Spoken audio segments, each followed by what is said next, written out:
इंसाननि, ॿूटनि ऐं जानवरनि जो बुनियादी एको कहिड़ो हूंदो आहे? छा असां उन बुनियादी एके खे पंहिंजी अखियुनि सां ॾिसी सघूं था? उन एके खे कंहिं कॾहिं दरियाफ़्त कयो? अचो त ॾिसूं हिन वीडियो में।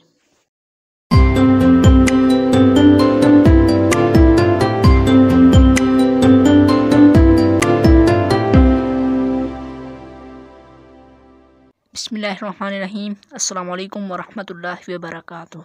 उम्मीद आहे ख़ुशि हूंदा। मां आहियां मोहम्मद सफ़वान ख़ान मरी ऐं तव्हां ॾिसी रहिया आहियो सिंधी तदरीस। हिन वीडियो में असीं 6हें दर्जे जी साइंस जे पहिरें बाब जंहिंजो नालो आहे ॿूटनि ऐं जानवरनि जे घरड़नि जी तरतीब, उनजो पहिरियों सबक़ जीव घड़ो पढ़ंदासीं। अचो त पंहिंजो सबक़ शुरू कयूं था। जीअं त असांखे ख़बर आहे त हिकु वॾी इमारत जो बुनियादु हिकु सिर हूंदो आहे। हिकु सिर ई उहो बुनियादी जेको हूंदो आहे जंहिंसां असांजी हिकु वॾी इमारत जी शुरूआति थिए थी। अहिड़ीअ तरह जेके असांजा इंसान आहिनि या जेके असांजा ॿूटा आहिनि या जानवर जेके आहिनि, उनखां अलावा ॿिया जेके बि जानवर आहिनि, उन्हनि सभिनी जो बि हिकु बुनियादी जेको हूंदो आहे, उहो बुनियादी जेको जीव घड़ो हूंदो आहे, जंहिंखे असीं सेल चवंदा आहियूं। जीव घड़ो छा आहे?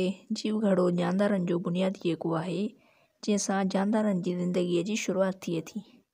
जहिड़ीअ तरह हिकु इमारत जी शुरूआति हिकु सिर सां थिए पई, जीव घड़े में जानदार खे जीअरो रखण लाइ केतिरियूं ई सरगर्मियूं ऐं कम थींदा रहनि था।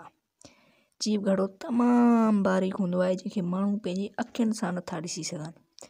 जीव घड़े खे फ़क़ति हिकु ख़ासोदार खुर्दबीनीअ सां ई ॾिसी सघिबो आहे, यानी उनखे असां अखियुनि सां बि नथा ॾिसी सघूं। फ़क़ति हिकु ख़ासोदार खुर्दबीनी हूंदी आहे जंहिंसां माण्हू उन सेल खे ॾिसी सघनि था। जीव घड़े खे इंग्लिश में सेल चइबो आहे। जेको जीव घड़ो आहे उहो दरअसल ॿिनि लफ़्ज़नि मां वरितलु आहे। हिकिड़ो असां वटि जीव जंहिंजी माना आहे ज़िंदगी, ऐं ॿियो घड़ो जंहिंजी माना आहे नंढो घरु। हे जेके आहिनि ॿिनि लफ़्ज़नि मां असांजो सेल वरितलु आहे, जीव घड़ो वरितलु आहे। हीअ असांजो ज़िंदगी जो नंढो घरु हूंदो आहे। उनखां अलावा असां ॾिसूं था जेको सेल आहे, सेला मां वरितलु आहे। लफ़्ज़ सेला लातीनी ॿोली जो लफ़्ज़ आहे जंहिंजी माना आहे नंढो कमिरो, यानी ही ज़िंदगी जा नंढा नंढा खना या कमरा हूंदा आहिनि। छा तव्हांखे ख़बर आहे त जेको इहो लफ़्ज़ सेल आहे उहो किथां आयो आहे?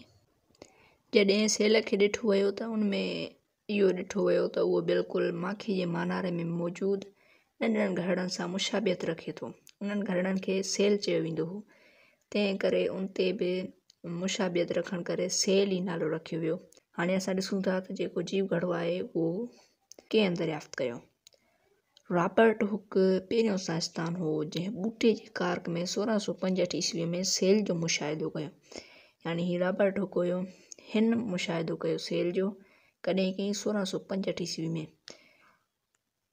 कार्क में हुन हिकिड़ी औज़ार ठाहियो, हिकिड़ो खुर्दबीनी, उन ज़रिए मुख़्तलिफ़ शयूं ॾिसंदो रहंदो।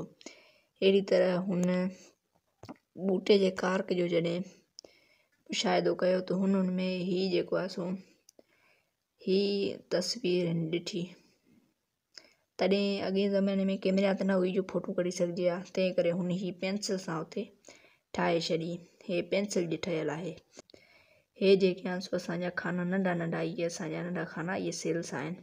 अहिड़ी तरह हुन ॾिठो अथई माखी जे मानारे सां मिलनि था, तॾहिं हिन सेल जो नालो ॾिनसि। हिन सबक़ में एतिरो ई। मिलंदासीं हिकु नए सबक़ में। अस्सलामु अलैकुम वरहमतुल्लाहि वबरकातुहू।